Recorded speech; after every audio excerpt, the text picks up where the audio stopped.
নমস্কার, আপনারা দেখছেন হাউ। আপনাদের সঙ্গে রয়েছে আমি ঋষিতার। এই মুহূর্তে আমাদের সঙ্গে রয়েছেন আইনজীবী সুদীপ্ত দাশগুপ্ত। দাদা, এখন একদিকে যেমন চাকরিহারারা তারা বিভিন্ন জায়গায় তাদের প্রতিবাদ করছেন তাদের যোগ্যতা আদায়ের জন্য, আর ঠিক সে সময় আরও একটা ছবি দেখা যাচ্ছে যে ওয়াক অফ বিল সংশোধন করতে হবে, এই নিয়ে সংখ্যালঘু সম্প্রদায়ের মানুষজন তারা প্রতিবাদ করছেন। মুর্শিদাবাদ, জঙ্গিপুর একেবারে দাঙ্গা পরিস্থিতি, আগুন জ্বালিয়ে দেওয়া হচ্ছে, কোথাও ইন্টারনেট বন্ধ করে দেওয়া হচ্ছে। কোথাও গিয়ে কি মনে করছেন যে এটা এই চাকরিহারাদের এই সমস্যাটা, এটা থেকে একটা ইমেজটাকে ঘুরিয়ে দেওয়ার চেষ্টা হচ্ছে?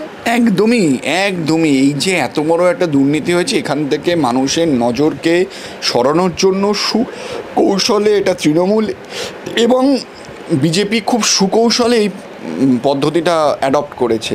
কারণ আপনি দেখুন, একটা জায়গায় ঝামেলা হচ্ছে, পুলিশের কাছে কোনো খবর নেই, পুলিশের কাছে কোনো ইন্টেলিজেন্স নেই, পুলিশ কিছু তার মানে ধরে নিতে হবে পুলিশকে বলুক যে আমরা নিষ্ক্রিয়, আমাদের করার কিছু ক্ষমতা নেই।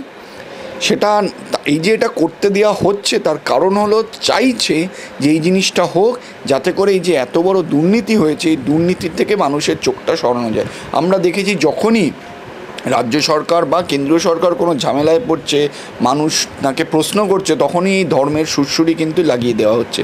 আর এই ওয়াকফের আন্দোলন শুনুন, যারা এই ওয়াকফ আন্দোলন করছে না বা রাস্তায় যারা নেমেছিলেন তাদের যদি জিজ্ঞেস করা হয় এই ওয়াকফ অ্যামেন্ডমেন্টে কী করা হয়েছে বা ওয়াকফ আগে কী ছিল, ওয়াকফ অ্যামেন্ডমেন্ট কী, কেউ কিন্তু কিচ্ছু বলতে পারবে না।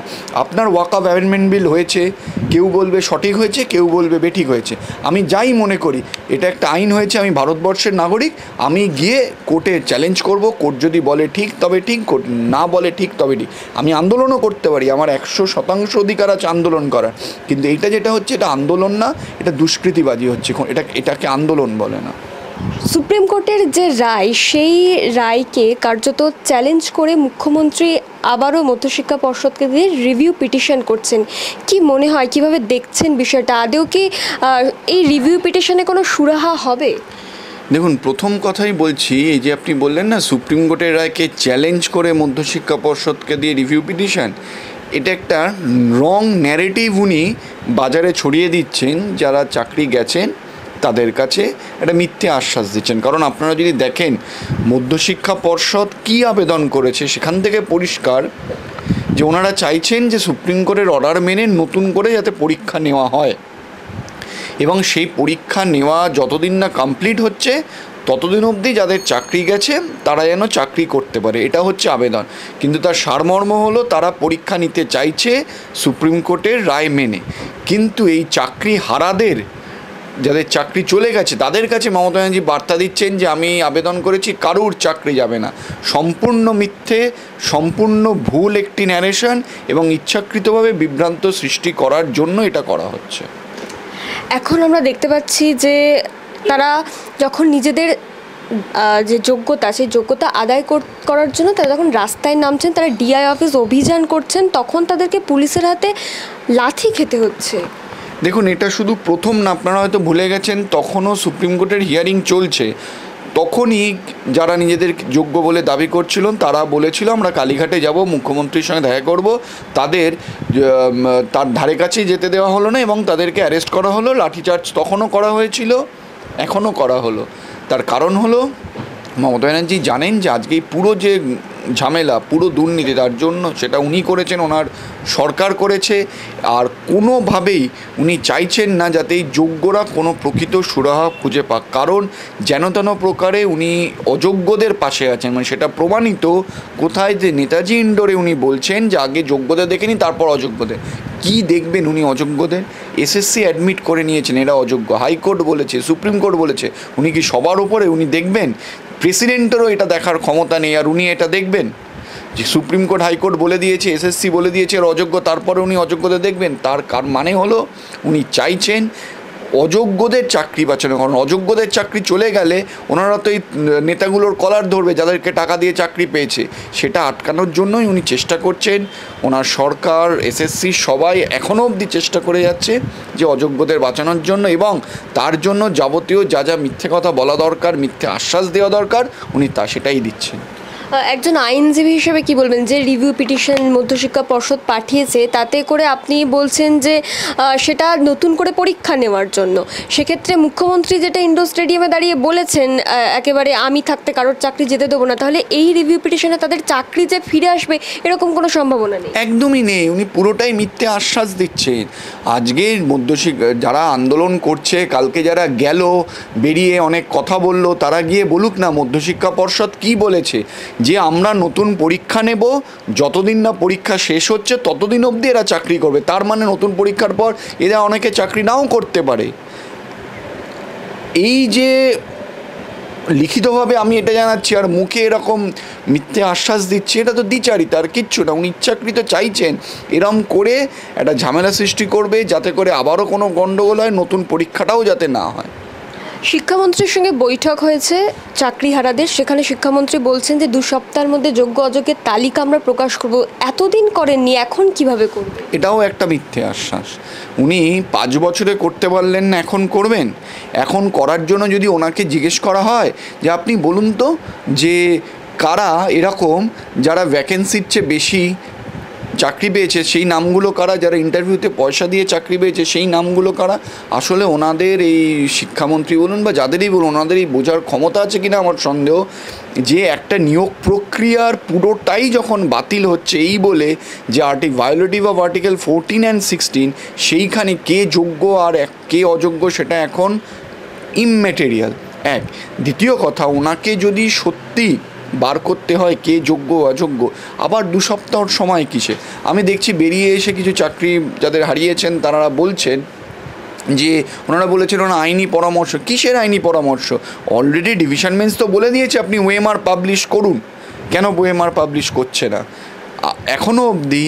কেন 3rd ফেজ কাউন্সিলিংয়ের পরে যারা চাকরি পেয়েছে 9, 10, 11, 12 সবাই এক্সপায়ারি অফ প্যানেল এক্সপায়ারি হওয়ার পরে চাকরি পেয়েছে, তাদের লিস্ট কেন প্রকাশ করছে না?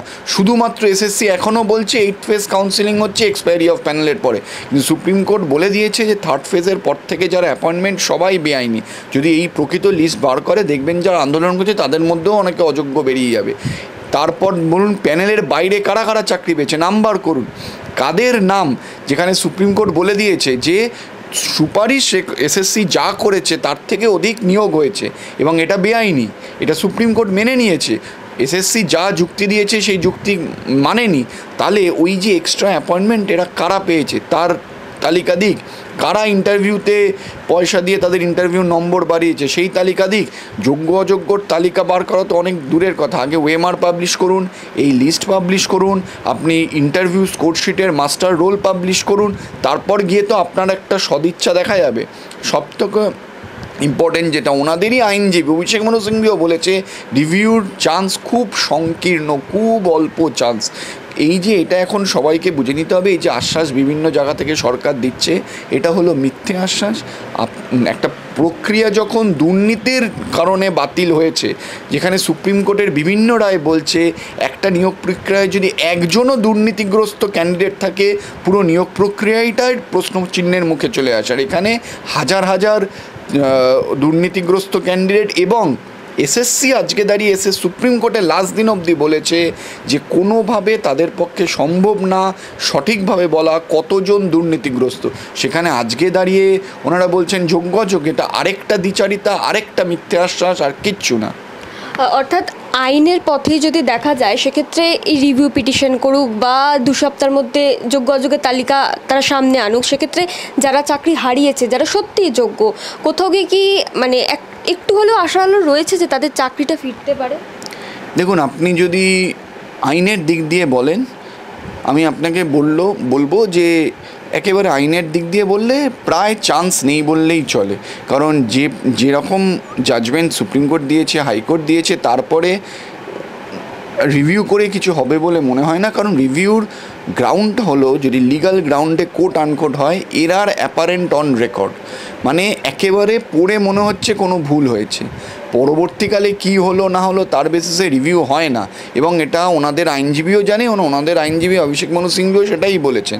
এখন যেটা করা হচ্ছে রাজনীতি করছে, এবং যাতে করে নতুন পরীক্ষাটাতে আরও ডিলে হয়, কোনোভাবেই না নেওয়া হয়, তার প্রচেষ্টা হচ্ছে, আর কিচ্ছু না। কারণ আমি বলবো এরকম অনেক যোগ্য যারা চাকরি প্রার্থী যারা বলছে হারিয়েছে, তারা আমাদের কাছে এসে বলছে যে আমরা প্রিপারেশন নিচ্ছি, কারণ আমরা বুঝে গেছি এই সরকার যেটা করছে মিথ্যেবাদী, ভাওতাবাজি দিচ্ছে, আমরা নতুন প্রিপারেশন নিচ্ছি।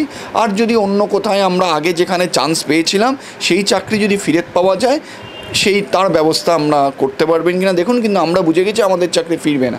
যারা এটা করছে তাদের মধ্যেও কজন যোগ্য আছে সেটাও আমার সন্দেহ। কারণ আমি দেখলাম অদ্ভুত ব্যাপার, কালকে যারা ব্রাত্য বসুর সঙ্গে দেখা করতে গেছিলেন তাদের মধ্যে অনেকেই আমি দেখেছিলাম নেতাজি ইনডোর স্টেডিয়ামে ছিলেন, মঞ্চে ছিলেন, বক্তৃতা দিয়েছেন।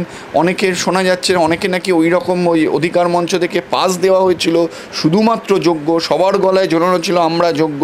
সেরকমই না একজন যোগ্য প্রার্থী বলে নিজেকে ক্লেম করে একটি টিভি চ্যানেলে গেছিলেন, বলেছিলেন একদম ওপেনলি, রেকর্ডে আছে যে আমি যোগ্য, আমি সেদিন নেতাজি ইন্ডোরে গেছিলাম, আমি মমতা ব্যানার্জির কথা শুনে আশ্বস্ত হয়েছি।